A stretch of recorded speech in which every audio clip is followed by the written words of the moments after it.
Hi there, my name is Dawn Looning. I'm a financial advisor with Desjardins Financial Security Investments, DL Solutions, and I'm proud to be a sponsor of this year's Festival of Words. Mutual funds are distributed by Desjardins Financial Security Investments, Inc.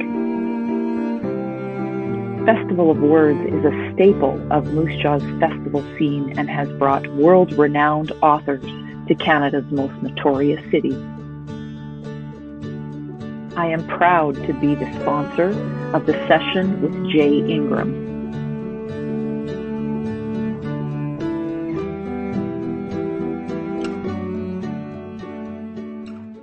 Hi everybody, welcome to the 2020 Festival of Words. I'm very proud to be a sponsor of this year's festival and sponsoring the Jay Ingram session.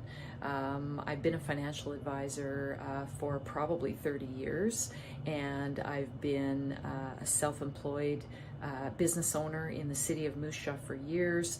I actually knew the Festival of Words founder, Gary Highland, very, very well. We worked on fundraising for the Cultural Center together, and so I knew how passionate he was for the arts and for this festival. And so I welcome you all to the Festival of Words this year, and I hope you enjoy this session with Jay Ingram today. Thanks so much for having me on board, and enjoy.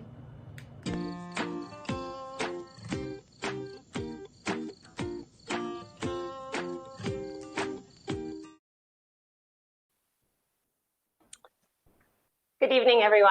I would like to begin by acknowledging that we are on the traditional lands referred to as Treaty 4, and that this festival is located on Treaty 4 territory, the original lands of the Cree, Ojibwe, Saulteaux, Dakota, Nakota, Lakota, and the homeland of the Métis Nation. We respect and honor the treaties that were made on all territories. We acknowledge the harms and mistakes of the past, and we are committed to move forward in partnership with Indigenous nations in the spirit of reconciliation and collaboration. The festival is dedicated to making this a safe space for everyone. Any hateful language will not be tolerated in the events or chat on YouTube. Also, this festival would not be possible without the support of our major funders. So we would like to thank the Saskatchewan Arts Board, SaskCulture, Saskatchewan Lotteries, Canada Council for the Arts, and the Government of Canada, as well as the long list of program funders that will be shown at the end of this event.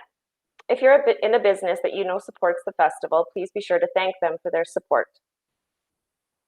My name is Lindsay Morhart, and I'm the Vice Principal of St. Gabriel School in Regina, Saskatchewan. I'm very excited and honored to introduce to you our guest this evening, Jay Ingram. Jay is a science broadcaster, writer, and was a longtime host of Discovery Channel's daily science show, Daily Planet.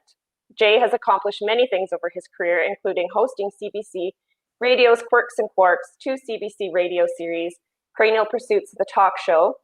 Jay also wrote for the very popular kids magazine Owl, as well as the Toronto Star. For 10 years, he was the chair of the Science Communication Program at Banff Centre, which is now part of Beakerhead, which promotes creative science, writing, broadcasting, and social media. He is also a co-founder of Beakerhead, an arts and engineering happening. Jay has received numerous awards throughout his career, including the Sanford Fleming Medal, McNeil Medal, and a Michael Smith Award for Science Promotion. He is the recipient of the Queen Elizabeth II Diamond Jubilee Medal and was named to the Order of Canada. He is an alumnus of the University of Alberta and holds an amazing 6 honorary doctorates. He has written 17 books, which have been translated into 15 different languages. Such an amazing and distinguished career. So welcome, Jay, and thank you for joining us at Festival of Words. Hey, I'm very happy to be here. And I should say, I'm on Treaty 7 land in Calgary, and that includes the Kainai, the Piikani, the Siksika, the Stoney Nakoda Nation, and the Tsuut'ina, and also Alberta Métis Region number 3. Thank you so much for sharing that. I appreciate that. And I'm glad to be here with you. Excellent. This is a really exciting opportunity for us and for myself. So I'm just going to get right into it. For those of you, Jay and I will just do some question and answer. And at the end of the interview, there'll be some time for you to ask questions of Jay. So feel free to think of them, and we'll let you know when that's going to happen. So the book that you have out currently is volume 4, The Science of Why. So my first question, I guess I want to ask you is, being at a literary festival, why write a question and answer type book? So that's a good question, because many such books have been written. And when the publisher Simon & Schuster first came to me and said, "Would you be interested? We already know what we want to call it, The Science of Why, but would you be interested in writing this book?" And to be honest, Lindsay, I at first I thought, well, I don't know. Like, there've been a lot of books like that. I've written previous books I'd written had been, volumes on Alzheimer's disease and consciousness and sort of serious, quote unquote, things. But then, and then some people at the publisher started listing the questions that they'd like answered. And the more I thought about it, the more intriguing it became. And now, as you said, the Science of Why 4 is out there, and Science of Why 5 will be published in November. I'm really not sure there'll be any more. But the more I did it, the more I realized that essentially science is questions and answers, or at least questions, and then you try to answer them by doing experiments. And it's always that sort of curiosity seeking. Yeah, why is it possible, for instance, that you can tell when somebody's staring at you from behind? That's a really intriguing question, because how would you possibly be aware of that? Their eyes don't send out beams that hit you in the back of the head or anything. But people have done experiments to try and determine this, a lot of them. And the more I dug into it, and the deeper you dig into it too, somebody offers an answer, but then you look at the bibliography of their scientific paper, and there's some older answers. You look at the older answers, they in turn quote even older answers. And you can really go down the rabbit hole. So in the end, the toughest thing was keeping them to an appropriate length, like 1,100 words or something like that. Because honestly, you could write a lot more. No, I've read the book, and I think I appreciate that about it, is that you're giving me kind of a glimpse into each of these things without overwhelming the reader. Yeah, because the president of Simon & Schuster, a guy named Kevin Hansen, said, I want these books to appeal to the age range 12 to infinity. And I've met some 12-year-olds who've read them and liked them, so they work at that end. And I know some adults who like them too. So and they're a bit of an experiment with the little cartoons that are throughout. And I think that gives them a kind of lightness, because one of the issues with science books is that people are intimidated a little bit. Yep. They think it's going to be hard slogging. They think it's going to be complex. They think it's going to be full of equations. And by shunning it, they're missing the fact that science is really a great adventure story. And anybody who's curious can be rewarded by science, because you just have a question and it just leads you into it. I love it. Thank you. So when you're writing these books, what is your process? Because like you've written numerous books. You've mentioned a couple already. What is the process then that you would go through to write a question and answer book? What do you do to get started? So to get started, first of all, I've got to gather questions, but they come from many different sources. So as I mentioned earlier, sometimes the people at the publishing house have some questions that they'll throw out. They'll sit people around a conference table. Well, maybe not these days with COVID, but basically around a conference table, and people throw out questions. So some of them, I'm pretty picky about what kind of questions I like to answer. And I like questions that you can explore. So even for the Science of Why 4, and I'm not sure I'll remember specific questions, but there are sometimes questions that once you've written a couple of paragraphs, that's kind of everything that everybody knows. People haven't really paid much attention to this question. It hasn't been investigated, so I don't like those. So, I'll screen the questions that people give me. My friends ask me questions, some of which are really good. I'll give you an example that I didn't answer because it didn't seem rewarding. My oldest daughter said, "Why do I get a lump in my throat when I'm sad?" Oh. And it's a great question, right? Because it's not crying. It involves your throat, not your eyes. But honestly, I researched everything I could, and it was just kind of, well, the muscles constrict. Well, thank you, but that's not really the greatest answer ever. So anyway, I get answers from other people. I'm also constantly trying to stay on top of the scientific research that's being published. And if there's a really cool piece of research, I'll make up a question for it. So I'll give you an example. There was a paper published about a year ago analyzing the results of a volcanic eruption and a plague and a second volcanic eruption, all in the years 536 to 540. And they titled their paper, "What was the worst year ever?" And I thought, that's a perfect question, right? I mean, nobody ever would ask that, although 2020 is probably a They might candidate. this year. Yeah, they might. So I just thought, this is so neat. It's neat because it is a kind of question you could immediately think, what would make something the worst year ever? And then they had all this data about these volcanic eruptions. But then the amazing science part of it is that if you drill these ice cores in Greenland, and they go down hundreds and hundreds and hundreds of years, and they're layered by season. So you can actually, and they did this, you can dig up an ice core from Greenland and say, the growing conditions in Central Europe in 536 were really bad because there was this ash, and that's a separate piece of data, but the ash from the volcano darkened the skies. There was very little sunlight, and they can actually measure what the temperature was in 536. And then Wow. you get other information, like archaeology shows that towns didn't grow or that actually shrank and disappeared. And so a simple question, it takes you back into the past with the power of science. I love that one. That's So, really I just try and find them wherever I can.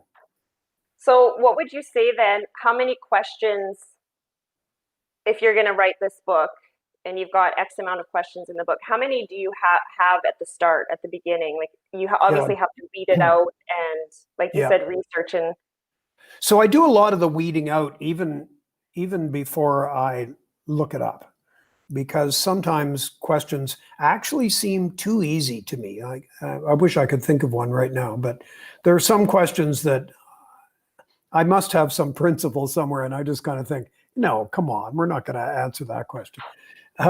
So in the books, there's generally 40 that make it into the book. I don't go over that by too much, unless, I see one, I just throw it aside and I don't count it. But I would say I start maybe with 50. And then in the course of writing, let's say I start with 50, I'll start dumping some, but new ones will appear. right. So I never lock it off and say, okay, these are the only 50 questions I'm going to consider. What's frustrating is, and I was talking to you very briefly before we went live about a paper on guys who participate in hot dog eating contests and how they seem to chew faster than at the fastest rate a human can. That is a perfect, how fast do hot dog eaters chew? And you could get into how fast other animals chew and what limits the speed with which you can chew. And that, if I ever write another one, that's going to be it. That's going to be in it. Yeah, for sure. I love it. I noticed when I was reading the book, at the end of a lot of different sections, the answer to the question is inconclusive. There's all this research, and then at the end, it's just like, well, we don't really know. Do you ever feel frustrated that you can't find the answer to something? Yeah, but not super frustrated. I can give you an example from the Science of Wi-Fi that nobody has seen yet, but will come out this fall. And the question I was interested in, was Robin Hood a real person? Okay. Now, I think most people's first reaction to that is, well, how could he not be? There's movies, there's books, there's TV series, Disney did a Walt Disney did a Robin Hood where Robin Hood was a fox. But, and he's got his merry men in Sherwood Forest defying the evil Prince John. I mean, everybody knows the outlines of this story. And yet, when you go to people who have really seriously studied this question, the answer ends up being, we'll probably never know. Because even the name Robin Hood, and there's a wealth of it. He probably, if he lived, it was probably in the late 1200s, and that's a long time ago. But there's still a wealth of writing at that time. Commentaries, monasteries kept records. There's a lot of stuff. So there are references to Robin Hood, especially in minstrels' songs that were sung, popular songs. Minstrels would go from town to town, and some of those were eventually written down. And most of our stories of Robin Hood come from those songs. But then you try and find an independent source that says, yes, there actually was a guy named Robin Hood who did live in Sherwood Forest and poached deer from the king's estate in the forest. It evaporates. There are guys that sound like they could have been Robin Hood, but their names weren't Robin Hood. There are people with names like Robin Hood, but not quite the same. And it all just kind of slips through your fingers. But to me, and this is again what science really is about, it's the search. The search is what fascinates a lot of scientists. Now, of course, it's frustrating not to know for sure. But in a way, all that guarantees is 20, 25 years, 50 years from now, people are still going to be searching. Right. And new data does turn up. So I'm not frustrated at all by that. And many of there's a historical piece at the end of each section in the book, history, mystery. Right. And many of them are mysterious. But that's why they've lasted so long. The famous story of Isaac Newton getting hit on the head with an apple. Yeah. And immediately, amazingly, making the connection to gravity. Now, most of us normal mortals wouldn't do that, but he was Isaac Newton. The problem is he was like, when that was supposed to have happened, he was 22 or 23. And he had this amazing year where he discovered gravity, figured out light, the colors of the rainbow, and he invented calculus, all in 1 year when he was 23. But he didn't tell the story of the apple until he was in his 80s. And he only told it to maybe one or two people. And it didn't hit him on the head necessarily. That's a kind of cartoon version. But he did say that he saw an apple fall, and that apple tree still existed until recently. And, pieces of it have been grown or spliced. That's not the right word, but you know what I mean. Grafted onto other apple trees. So there's actually an apple tree at York University in Toronto that is part of Newton's famous apple tree. So in the end, does it really matter whether it's true or not? I mean, it's such a great story, and it draws people's attention to this absolutely amazing man. So I'm happy with that. You think it's the people who have, because some people are very literary minded, some people are very scientific minded, mathematically minded. Do you feel like that's that draw of people who are scientifically minded, that it just keeps them coming back? The thing about, yes is the answer. But the thing about communicating science, whether we're talking like this or whether you're writing, is that really when it comes right down to it, science is about people. Any good story of any kind is about people. And that's why the Newton story is kind of cool. And if you knew more about Newton, he was a very unpleasant man, so it makes it even stranger and more interesting. But when I was doing Daily Planet on Discovery Channel, and I was there a long time, right, 16 years, I ended up not describing it as a TV science and technology show. I would say it's a people show, just like every other TV show. You can't show me a show that doesn't hinge on people. And on Daily Planet, the interviews and the stories that really intrigued our audience were not so much because of the cool science that was being done. It was the person who was doing it. And they were great storytellers, or they were a little bit, unusual. And that's what attracts us all. So when writing science, you've got to be really careful to remember that, first of all, you've got to have your audience in your mind with every word. And you've got to realize and remember that your audience wants stories. So, that's the way to do it successfully. So whether I wrote about Shakespeare in The Science of Why 4, right? About did Shakespeare really write Shakespeare? Now, if you're a literary person, you love that. If you're a science person, you kind of love it too, because people have done computer analyses of the texts to see if they're stylistically consistent, or whether some of the Shakespearean so-called plays might have actually been written by somebody else. But really, why is it cool and interesting? It's because it's about this famous guy, Shakespeare. Right. Excellent. Thank you.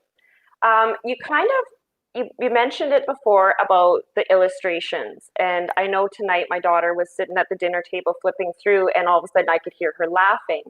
And I looked over, and she was flipping through and looking at the illustrations in each of the questions and answers. So you kind of briefly talked about it, and I know we talked about it last week a little bit about humor in science. So can you elaborate on why you included those illustrations? Well, so the first admission I have to make is that I had no idea there were going to be illustrations. So I was surprised when I saw them, but I've really come to like them for more than one reason. One, they're well done. Most of them kind of make me grin or even laugh. And so I like that. Sometimes they very cleverly illustrate one of the ideas in the chapter in a different way than I did with words. So I like that.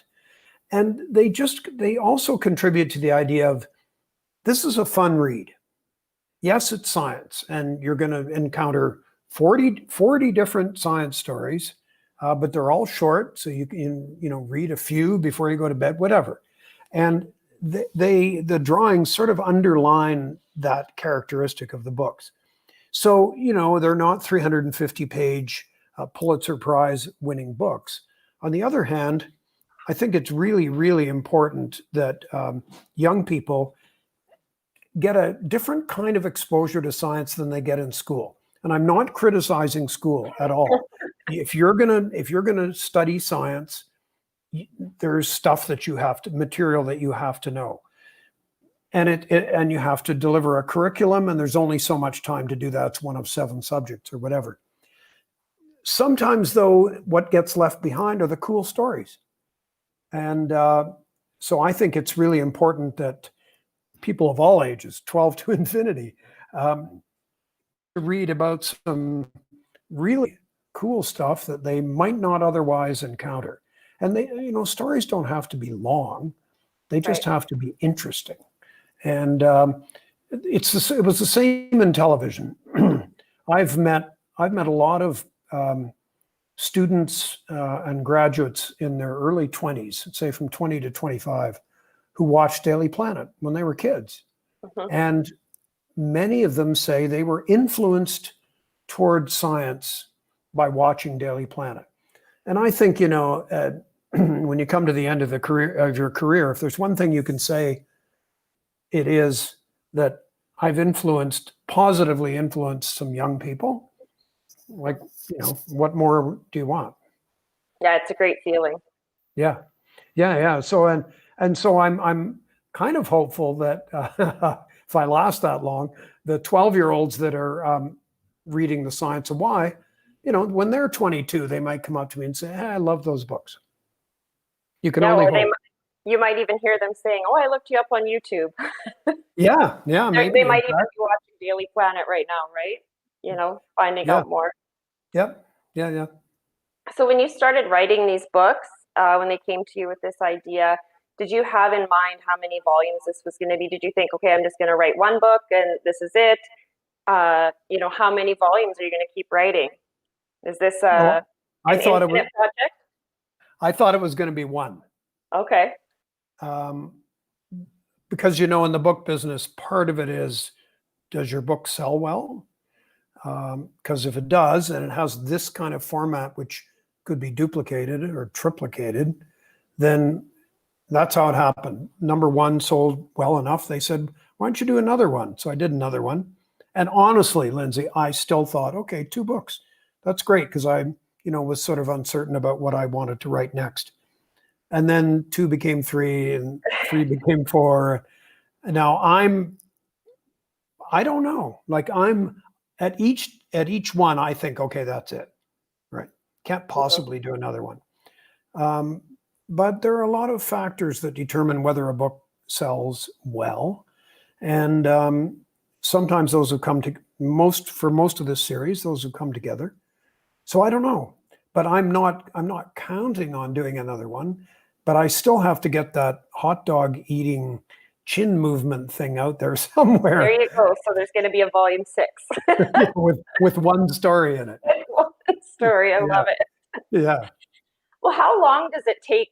I spoke with Lindsay Wong this morning about, she's written a memoir and has written fiction, and we have this question, like, how long does it take you to put together this book, say from beginning to end? Well, I'm going to tell you, but it's a little bit embarrassing because I write very quickly. So I get off to a slow start because I'm a very momentum-driven writer. So if I haven't been writing lately. So if I sat down tomorrow and tried to write a chapter, I would try, and then I'd put it away, and I'd come the day after and look at it, and it would be awful. Like really, like I'd never written a word in my life. But the second day, when I get to sit down and look at it, it becomes super clear what's wrong with it. It's a weird experience because I'm the same person, one day older, right, and yet I can see it in a completely different light. Anyway, but once I've been writing for a while, I can pretty much write a chapter a day.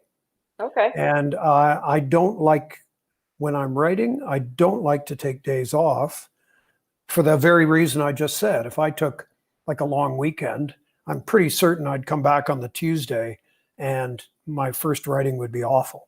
Right. So once I've got the momentum and I've sort of got it working, and I'm writing, for me, I mean, these are, like I said, maybe 1,100 word chapters. So in a let's say I start at 9:30, I can have it written by 4 o'clock, but that process has been a lot of editing as well. Write a paragraph, go back, no, I don't like that, I don't like this, rewrite it, then look at it in the context of the first 4 paragraphs, realize, anyway, a lot of it, like there's more editing than actually typing words. Mm-hmm. But yeah, so I can write 40 essays in probably 50 days, something like that. That's amazing. So then the research part is really what is. Yeah, and I'm doing, so just to give you an idea, if people are interested. So for a typical chapter, and again, there are like 1,100 words. I usually read anywhere between, like really read seriously, between say 7 or 8 to 12 scientific papers. Okay. Just because, even a single, like for instance, that story I was telling you about the year 536 and the volcano. It's not exactly clear this volcano happened somewhere in the Western Hemisphere, whether in Iceland or maybe in Central America, but it cast its ash all around the world. So there's a little bit of uncertainty. Well, you can't say it was in Iceland because maybe it wasn't. And so you have to dig down, read more papers, try and get a sense of where the opinion generally lies right now. And then if it's really not certain, then you have to word it in a way that you're not really committing to one or the other and you're just saying that it's kind of amazing that a volcanic eruption on this side of the world caused so much havoc on the other side of the world. So yeah, it's reading, writing, editing, lunch, reading, writing, editing, reading, writing, editing. That's what it's like. But I actually, once I get going, I love it because I'm moving, I'm getting stuff done. And I find it much more frustrating to work on different sorts of projects where that kind of progress comes with much more difficulty. One kind of final question just about your writing process, and maybe you've already just shared that with us, but I thought this was a really interesting question. What would you say is your most interesting writing quirk?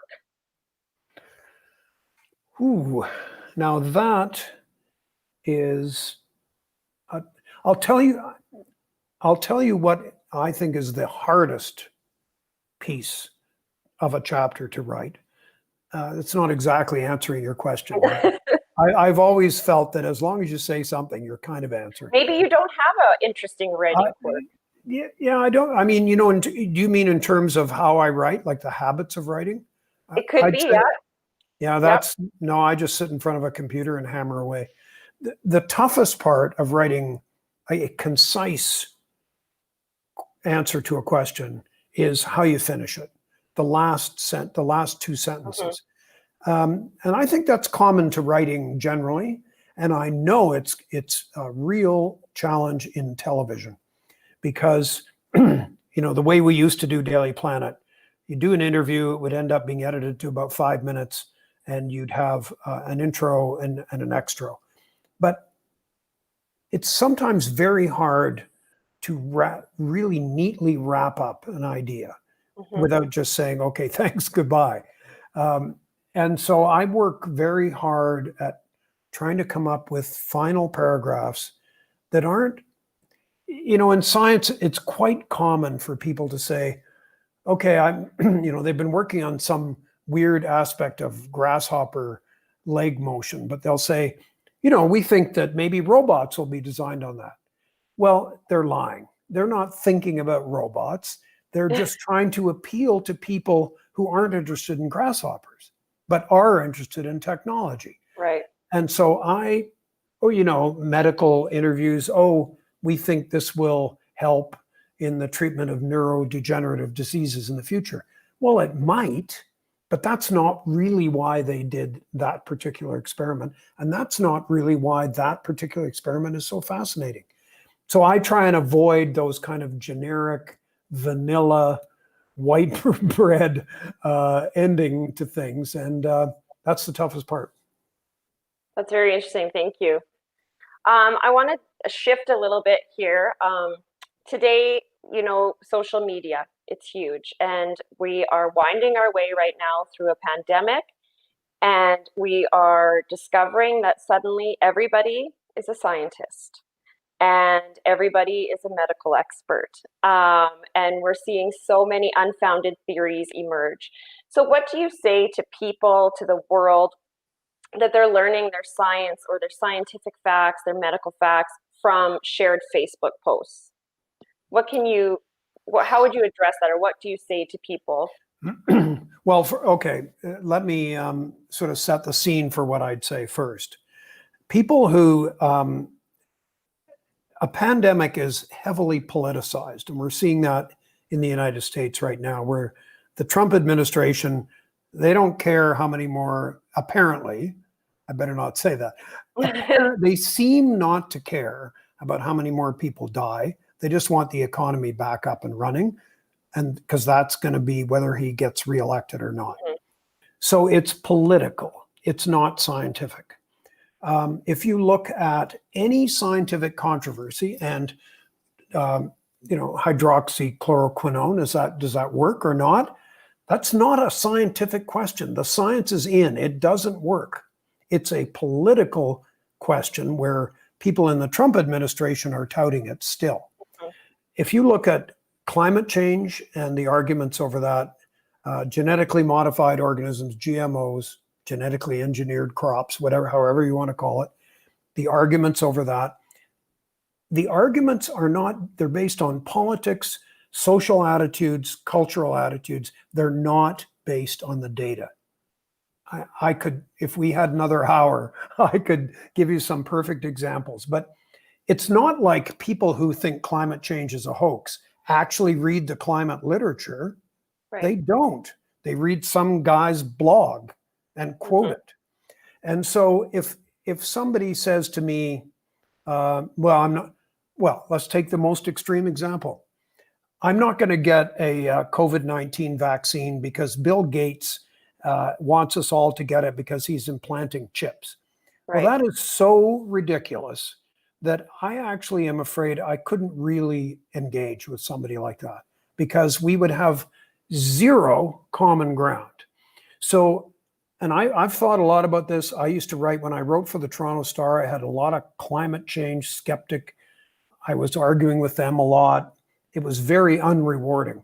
And so I finally decided in any controversy like that, you're going to have 10% of the population at either end, either extremely pro, let's say GMOs, or extremely against. I don't talk to either group. It's the people in the middle who are willing to listen to evidence. You know, you can't even say evidence-based thinking because your evidence and my evidence might be completely different. I might think your evidence isn't evidence at all. So you can't even, almost threw my computer away. I got so excited. You can't. So my interest is engage people like young readers, to give them a sense of what science is all about, that sometimes the questions are unanswered. But if you want an answer, here's the kind of work you have to do to get to that answer. It waxes and wanes too. There have been periods of time when science has been out of favor. There have been periods of time when it's been in favor. I think that once we get through all this, it'll settle down again.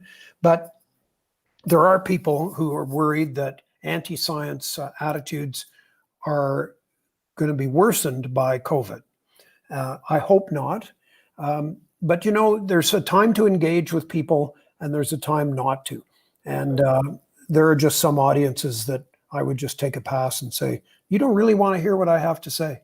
Because you know, what's at the bottom of it is people don't like to be told they're wrong. Exactly. 100%. You know, and I just see that in the media, there's so much, you know, maybe not so much in Canada, but you're right, again, in the United States, not listening to the science. I keep hearing that quote over and over, you know, the administration or politicians. And like you said, it's very highly politicized, but people are not listening to the science. And obviously. Yeah, and you know, I said earlier that if there isn't a story or there aren't engaging people in a science piece, it's not going to grab people. But in fact, even if you had a marvelous story with a heroine and a hero that are fantastic, if you're a hardline skeptic, you're not going to you're not even going to pay attention to the story. Right. That's a great point. And so it isn't. Some people say, well, science hasn't done a good enough job of communicating what it does. And I think for some people that are listening to that, it doesn't matter what you do. They're still not going to believe you. So that leads me into my next question then. Do you believe that, you know, how much misinformation, whether it be on the internet, social media, do you feel like sometimes it's devaluing science by the spread of misinformation? Or do you feel like science can speak louder? I think both. There's too much misinformation. Scientists, I think, should be vocal, but, you know, here's one of the issues. When you do a PhD in science and then you go in and you run a research lab, communicating that science to a lay audience, and by a lay audience, I don't mean people who are dumb. I mean people who aren't science specialists, but are curious about it and are willing to listen. The amount of time you spend polishing your skills to do that is minimal. And look, I get that. You're a principal investigator in the lab. So you've got grad students, postdocs, you've got to manage all of their work. You're doing your own research, you're applying for grants, you've got teaching responsibilities, you've got administrative responsibilities. And then somebody like me comes and says, you should communicate more to the general public. I wouldn't blame them. They say, well, where am I going to get the time to do that? Right. And so they have very little time, and yet they're encouraged to do it. Actually, that's not true. In the universities, you seldom get encouragement or any credit for talking to the general public outside of the lab. But even if they are encouraged to do it, they're probably going to do just a very lukewarm job of doing it, because communicating science isn't easy. Right. I mean, I've been doing it for decades, and I still write badly. The first day I start to write, I can't even do it.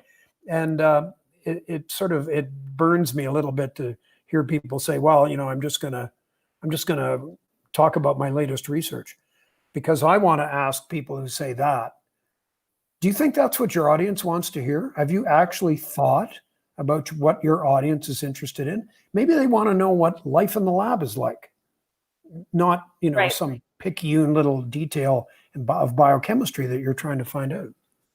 Yeah, that's a great point. What drew you, I guess, to the field of science? Was this something as like a young kid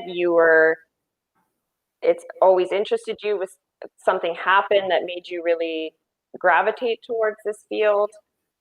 I can tell you what happened, but I'm not sure I understand why it grabbed me. So when I was a little kid in Winnipeg, I had a lot of allergies, in the spring and fall. And my mother might have been overdoing it a little, but, I usually stayed home for a few days from school. And where we lived in Winnipeg, and Winnipeg is a great migratory pathway for birds. And in the spring, we had a few trees in our backyard, and there would be all kinds of birds. And when I was 7, my parents bought me a bird book. I still have it. And I became a bird watcher. I didn't think that, this is the thing, I was 7. I didn't think that was weird, because I can guarantee you no other 7-year-old that I knew was a bird watcher. However, Right. it just seemed routine to me. And my dad would take me fishing sometimes, and he'd fish and I'd bird watch. And then when I was in grade 7, and I don't remember how these things happened, but I had a microscope. And so I would get pond water and, look at the organisms, the millions of organisms that live in a drop of pond water. And again, when I was in grade 7, it didn't strike me as odd that not one of my friends had a microscope and were going around getting little samples of pond water. So whatever was happening to me at that point, you can tell I was already curious. Yeah. And sort of fascinated. And then I was kind of, I never had a science teacher who particularly switched me on to science in school. I mean, I liked it, but I was already kind of on that track.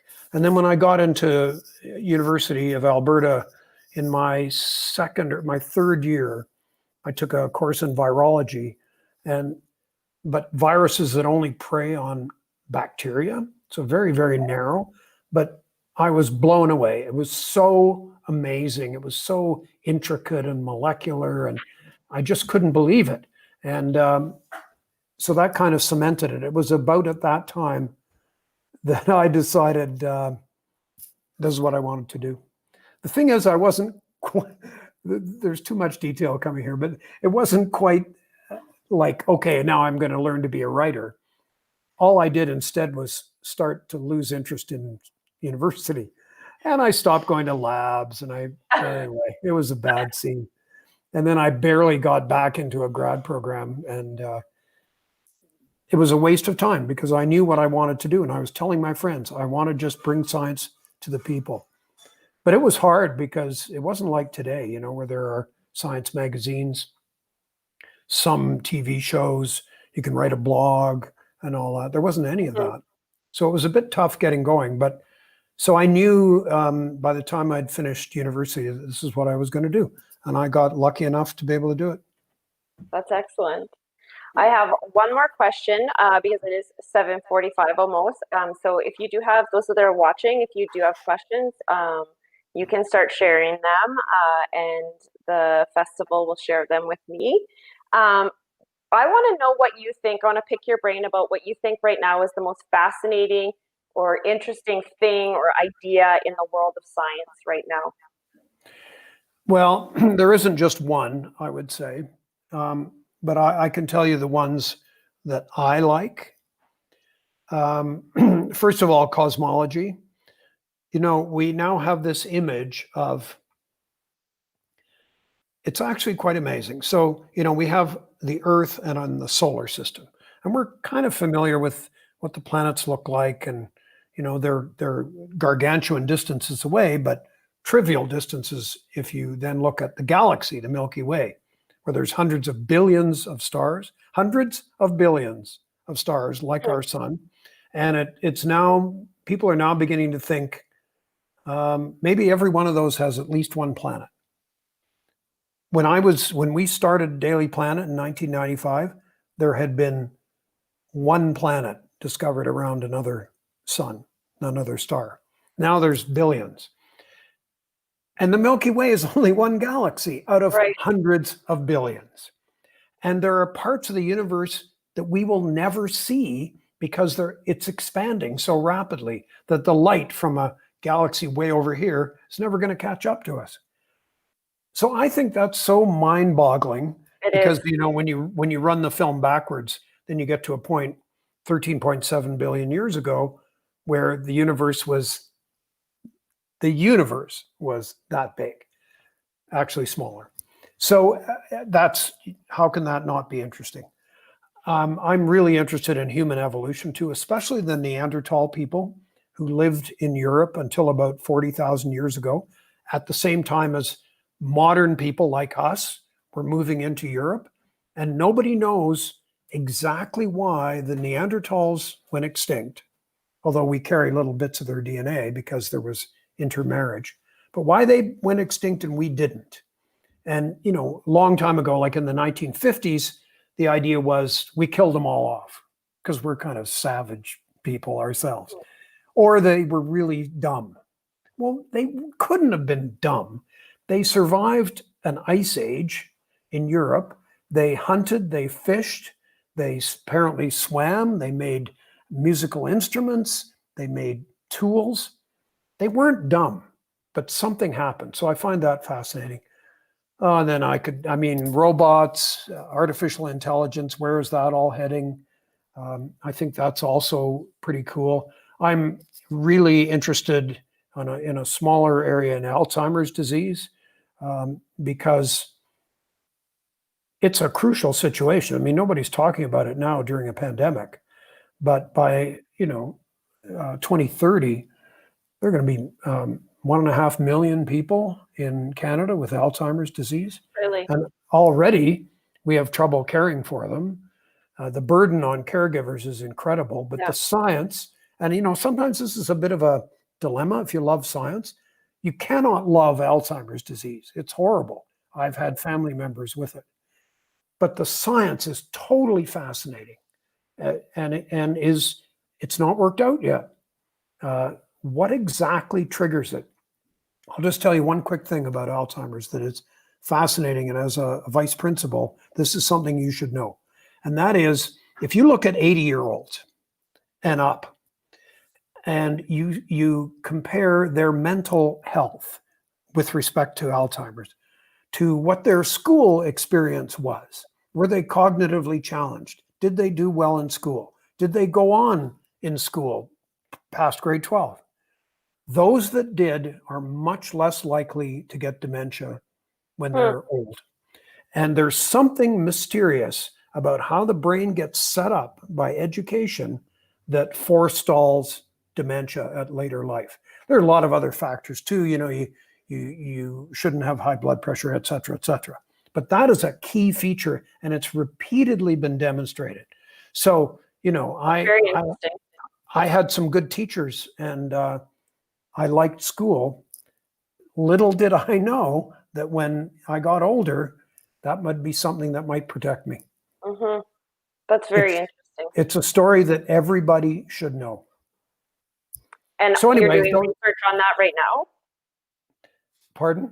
Are you doing research on that right now? Because I wrote a book on Alzheimer's 5 years ago, I I give talks on it, and so I'm constantly keeping up on the Alzheimer's literature. Okay.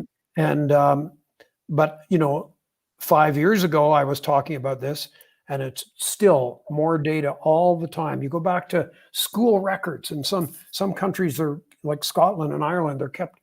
They got really accurate records from people who are now 65 when they were in grade 6, and you can just see it clearly. Those who are Wow. 65 is a bit young, but let's say 75 and over, when your odds for getting Alzheimer's rise, people that aren't getting it did really well in school. Very interesting. Yeah. So anyway, I don't have just one science subject that I love. And I didn't think you would. So that's perfectly fine. All right, we had a question here. I think the username is Luddite Canuck. And they ask, I wonder when you need to be accurate, if it isn't very difficult to sum it up and make it clear. Are there subjects you don't write about because they are just plain too complex? Well, part of the answer to that, the complex part, is that you have to decide who you're writing for. Now, I'm writing for a general audience that skews down into the teen years, or maybe even a bit earlier. So if you look at the language in a scientific paper, there's no way I'm going to use language like that. And in fact, so language is one thing you can't use. And then there are some subjects like physics, not the physics of cosmology, but quantum mechanics. And very strange things happen at the quantum level that seem not understandable on our level. But if you were to try and actually explain the research, I mean, I'd be lost, let alone my audience. Right. And so it's true that the very heart of that kind of research is very difficult to communicate, except to an expert audience. You can talk about quantum mechanics and say, oh, it's really weird. You got a particle over here, and yet somehow you do something to it and that affects this particle over there. Weirdness, quantum spookiness, it was called. Even Einstein, I think, called it spookiness. But, I can say that, but that doesn't really give you any insight into it. And I think that the key in science writing is that you not only put something on the table, here's an amazing fact, but then you give people insight into that fact. And so just talking about it without any depth isn't worth it. But I would agree with the question that there are lots of topics that are very difficult to deliver to the kind of audience I like talking to, which is a general audience. When I was at Daily Planet, we hardly ever did any stories about research chemistry. I don't mean chemistry like Mentos and Coke, right? I mean, that's a great demo, and there is some chemistry there. But I'm talking about the research that departments of chemistry and universities are doing. We hardly ever did it because it was just too difficult to do. And it was kind of embarrassing to me. The other one, oddly enough, is geology. I mean, I live 100 miles from Banff. Sorry, 100 kilometers from Banff. Fantastic record of the past written in the shapes and sizes of those mountains. But doing it in a vivid way is tricky, and especially in television where you need to have things move, right? And you can't do that. So there are definitely subjects that I find a lot easier to communicate than others. Excellent, thank you. Amanda has a question. It's a couple parts. She would like to know more about Beakerhead, how it came to be. And she saw you in Jasper, I believe it was Dark Sky Festival. Yep. She wanted to know, why did you decide to do the presentations you did for it? Now, I don't know what year she was there, because I'm talking about Jasper now. I believe it was the one, if I'm not mistaken, where you did it with music, maybe? Yes, okay. So I actually, starting 10 years ago, shortly after I moved to Calgary, a friend of mine wanted me to give a talk at his university. And I said, I've always wanted to give a talk with a band, because really everybody wants to be in a band, right? Yeah. And so he was connected musically. He put together a band. We did a show based on Darwin because it was Darwin's 200th birthday, February 8th, 2008, I think. Anyway, so we've done shows ever since. So the one, if she was at Jasper last October, we did a show about the moon, about how we got to the moon and how really there's some pretty dark and controversial background to the kind of people that worked on that sending men to the moon project. But we think that adding music gives an emotional layer to a science story that the science sometimes doesn't bring with it. And besides, it's rock and roll. Like how could you not like that? So that's that. Now, Beakerhead is somewhat similar. It was really created by my partner as a kind of arts, engineering, and science event, 5-day event in Calgary. And it started in 2013. It's very hard. I used to describe it as if Daily Planet had a street festival, this is what Beakerhead would be. So we would bring to Calgary giant fire-breathing metallic monsters, Ferris wheels run on used cooking oil that was supplied by restaurants in Calgary. You name it. We had Hack the Flyer, where you get your little flyer wagon, the old wagons, the kids' wagons, and people would change them and dress them up and make them faster. We had a catapult contest. We did all kinds of crazy stuff that this city had never seen. And we somehow struck a chord. Like people were ready for something like this. Calgary is typified by the Stampede. Stampede's 100 and some odd years old. People love it.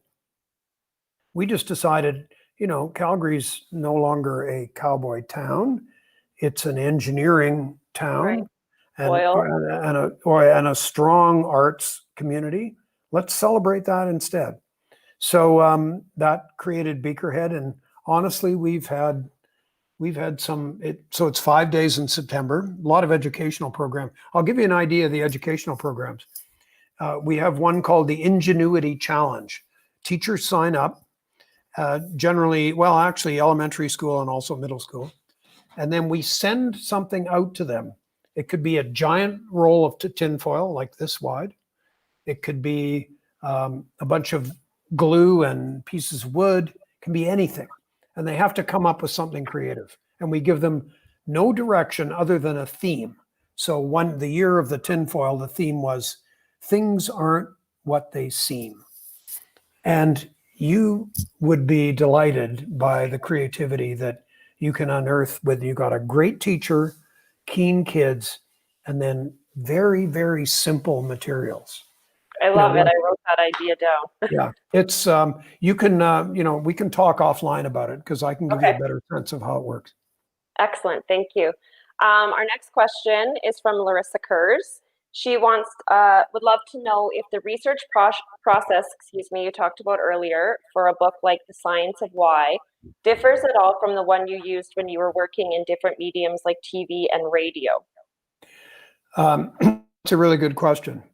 And probably the research process is similar, but the difference is, especially in TV, is that I really didn't do any of it. When you're the host of a TV program like Daily Planet, we were, just in case people didn't know this, we were a daily show, 5 days a week, and we were putting the show together the same day you saw it. So we'd come to work, I'd come to work like mid-morning, and we had some of the stories edited and ready to go, but some were not. Some we hadn't even done yet. I was going to do an interview or two in the early afternoon that would be on in the evening. Oh, wow. So when you look at that, there's really, we had a staff of like 25 people, and they're writing scripts. They're pre-interviewing the guests to make sure the guests are good for the show. They're writing a script that I and my co-host read during the show.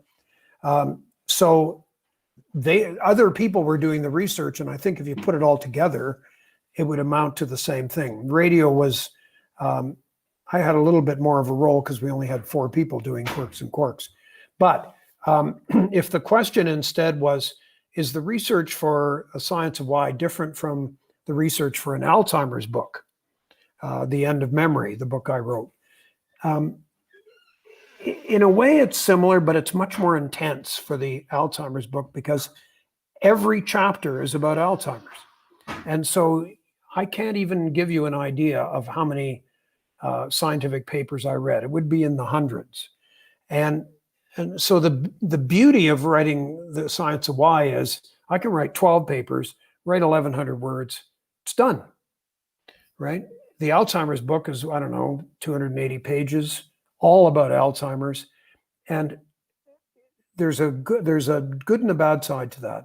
The good side is you can get really deep into interesting stuff that you wouldn't have time for otherwise. Right. The bad thing is you can get really deep into stuff that you wouldn't have time for otherwise, and you might go too far.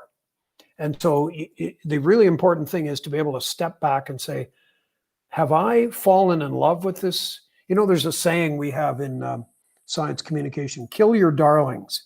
If you have an idea or a phrase or a paragraph that you've built everything around because you think it's so fabulous, but you're not getting anywhere, the first thing you should do is kill that sentence, kill that paragraph and start over, because usually you've fallen too much in love with it. And so in writing the Alzheimer's book, I had to constantly sort of step back and say, you know, this is colorful to me because I know this stuff. Will it be colorful to the reader? Mm-hmm. So the research is similar, but depending on what kind of book you're writing and for whom, it starts to change. Excellent, thank you. Emily's question is, what did you enjoy most about hosting your radio shows, and did you have a favorite topic of discussion? What did I like? You know what I love most, and it's true about TV as well. Having a good interview. You know, you find a scientist who's a great talker, who's funny, who's engaging, and you can almost take the prepared questions that you were ready to ask and just throw them out because you know it's a conversation and you're going to really have fun doing it, and your audience is going to love it too. So there were days, believe me, there were days when there weren't too many of those people on the show. And there were days when they were fabulous. And the fabulous ones you remember. But, you know, I'm always challenged by that question, what was your favorite story? Because, you know, I don't even want to count up how many interviews I've done in my life. But I did Quirks and Quarks for 12 years, Daily Planet for 16 years, and I was interviewing every day. So, you know, I've lost track of exactly what that can be. But, you know, all I can tell you is the interviews that delighted you are the ones that you go home that day and you think, wow, that was so much fun. And people are going to like it and people are going to remember it. I love it. Thank you. This is our last question, and it comes from Glenn Hagel. Have you had your research lead you to a conclusion that is very different from what you expected? That's a great question, too. I think that, I have to think about that for a bit. I'm sure that happens. Sometimes I think it happens more often that I start to research something hoping it's going to end up at conclusion A, and then it kind of just dies out. Never quite gets there. That's not a very good answer, I admit, but what I do often encounter, though, and I'll give you an example. One of the questions I dealt with in an earlier one of the Science of Why was, do our fingernails grow faster than our toenails? Because everybody sort of feels they do, right? And in fact, they grow about twice as fast, almost literally twice as fast. But then I found the records of a guy who measured his nails for like 35 years and just calculated the length and measured them and kept track and found that when he had an injury on one finger, that nail failed to grow for a little while and then started to grow again. And so the guy, I also found another one who measured the growth of a hair on a mole on his neck for like 20 years. And so it's what I said earlier. It's not the conclusion I was looking for, but it was a person, a fascinating, in some ways, person that I stumbled upon. And so that sort of became the bulk of the story. So it's not quite, I'm sure there's a better example somewhere in my head, but I can't dredge it up right now. But you know what? You've got to be open-minded, right? You've got to be, I'm trying to answer this question. I have no bias as to what the answer is going to be. And, it's interesting about fingernails and toenails because why do fingernails grow faster? And the theory is we use our nails for so much. If you're itchy, you scratch. That wears down your nail a little bit. There are lots of, even typing on a keyboard, you're wearing down your nails a little bit. And so they wear down faster, so they have to grow faster. That makes sense. Yeah, I hope it's true. Oh, Jade, thank you so much. This has been such an honor and such a pleasure for me tonight to sit down and talk with you. I want to thank you for being involved with Festival of Words. And I'd like to thank everyone who was out there watching this evening and for your questions. Have a wonderful night. And thank you.